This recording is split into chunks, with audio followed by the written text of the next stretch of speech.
नमस्कार दोस्तों। सुखस्य मूलम धर्मः, सुख हमें धर्म से प्राप्त होता है, अर्थात धर्म मनोचित कर्तव्यों का पालन ही सुख का मूल रूप है। संसार में प्रत्येक मनुष्य सुख चाहते हैं, परंतु प्रत्येक व्यक्ति की सुख की अवधारणा पृथक होती है। कोई व्यक्ति सुख केवल इसी बात को समझता है कि उसके पास धन हो जिससे वह अपनी इच्छाएं पूरी कर सके, सुख पूर्वक रह सके, अच्छा मकान बना सके, कार खरीद सके, स्त्री का भोग कर सके इत्यादि। किसी को सुख लिखने पढ़ने में मिलता है और कोई अपनी संतान को अच्छा बनाने में ही सुख समझता है। बहुत कम लोग जानते हैं कि वास्तविक सुख क्या है। इस संबंध में भी अपनी अपनी मान्यताएं भिन्न हैं। कोई शराब से बचता है, वेश्या के पास नहीं जाता है तो यही सुख समझता है। कोई अपना काम नियम से करते रहते हैं और इसी तरह जीवन बिता देता है। कोई बच्चों के पालन पोषण में ही लगे रहते हैं और कोई देश सेवा में ही अपना सुख समझते हैं। कुछ लोग धार्मिक कृत्यों में ही सुख का अनुभव करते हैं, वह धार्मिक कार्यों में खूब बढ़ चढ़ के हिस्सा लेते हैं।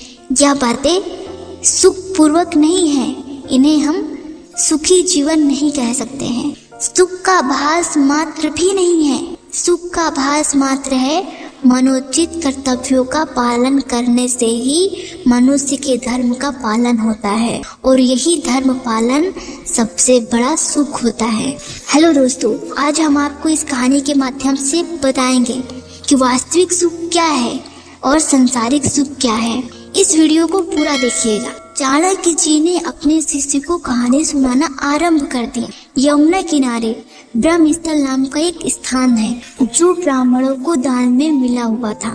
वहाँ देवों की ज्ञाता अग्निस्वामी नाम का एक ब्राह्मण था। उसके यहाँ मंद्रावती नाम की अत्यंत रूपवती कन्या उत्पन्न हुई। जब वह कन्या युवती हुई, बड़ी हुई, तब 3 कान्यकुब्ज ब्राह्मण वहाँ आए जो समान भाव से समस्त कुलों से अलंकृत थे। उन तीनों ने ही अपने पिता से अपने लिए कन्या की याचना की, किंतु कन्या के पिता ने उनमें से किसी के भी साथ कन्या का विवाह करना स्वीकार नहीं किया। उन्हें भय था कि ऐसा करने पर वे तीनों आपस में ही लड़ मरेंगे। इस तरह वह कन्या कुंवारी ही रह गई। वे तीनों ब्राह्मण भी चकोर का व्रत लेकर उसके मुखमंडल पर टकटकी लगाए रात दिन वहीं रहने लगे। एक बार मंद्रावती को अचानक दाह ज्वर हो गया और उसी अवस्था में उसकी मौत हो गई। उसके मर जाने पर तीनों ब्राह्मण कुमार शोक में बड़े विकल हुए। उसे संवारकर शमशान ले गए जहां उसका दाह संस्कार किया। इनमें से एक ने वहीं अपनी छोटी सी मढ़ैया बना ली और मंद्रावती की चिता की भस्म अपने सिराने पर रखकर एवं भीख से प्राप्त अन्न एवं निर्वाह करने लगे और वो वहीं जीवन व्यतीत करने लगे। दूसरा ब्राह्मण उसकी अस्थियों की भस्म लेकर गंगा तट पर निकल पड़ा और तीसरा ब्राह्मण योगी बनकर देश देशांतरों के भ्रमण के लिए निकल पड़ा। योगी बना हुआ ब्राह्मण घूमता फिरता एक दिन इत्रोलक नाम के गांव में जा पहुंचा। वहां अतिथि के रूप में उसने एक ब्राह्मण के घर में प्रवेश किया।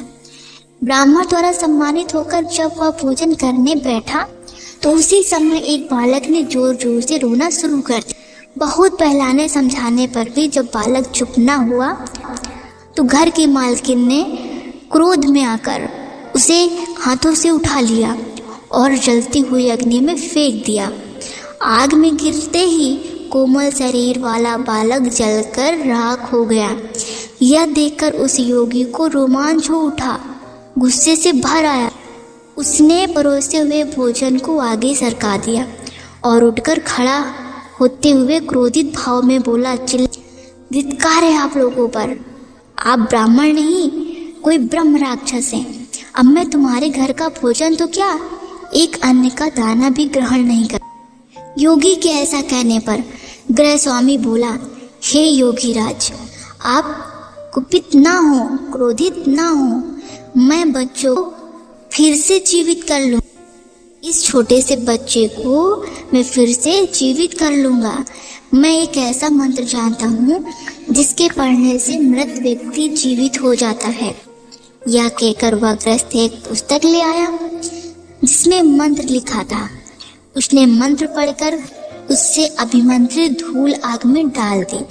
आग में धूल पड़ते ही वह बालक जीवित होकर ज्यों का त्यों आग से निकल आया। जब उस ब्राह्मण योगी का चित्त शांत हो गया तो उसने भोजन ग्रहण किया। गृहस्थ ने उस पुस्तिका को बांधकर खूंटी पर लटका दिया और भोजन करके योगी के साथ वहीं सो।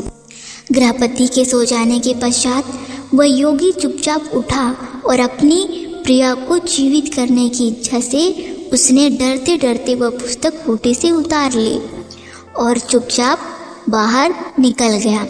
रात दिन चलता हुआ वह योगी एक जगह पहुंचा जहां उसकी प्रिया का दाह संस्कार हुआ था। वहां पहुंचते ही उसने उस दूसरे ब्राह्मण को देखा जो मंत्रावती की अस्थियां लेकर गंगा में डालने गया था। तब उस योगी ने उससे तथा उस पहले ब्राह्मण से जिसने वहां कुटिया बना ली थी और चिता भस्म से सेज रच रखी थी कहा कि तुम यह कुटिया यहाँ से हटा लो, जिससे मैं एक मंत्र शक्ति के द्वारा इस भस्म हुई मंत्रावती को जीवित करके उठा लूंगा। इस प्रकार उन्हें बहुत समझा बुझा कर उसने वह कुटिया उजाड़ डाली। तब वह योगी पुस्तक खोलकर मंत्र पढ़ने लगा।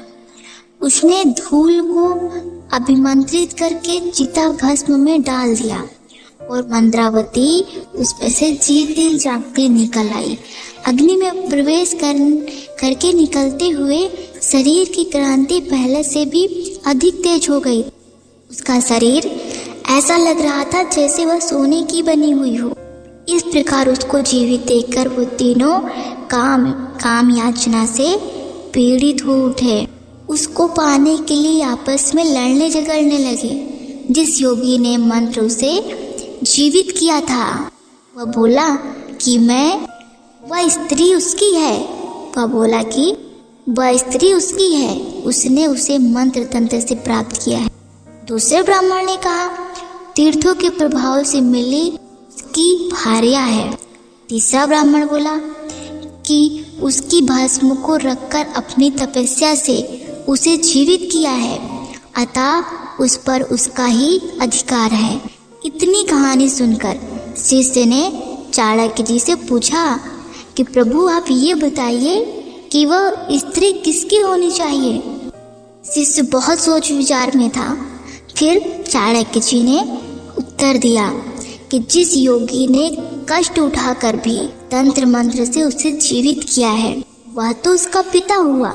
ऐसा काम करने के कारण उसे स्त्री का पति नहीं होना चाहिए।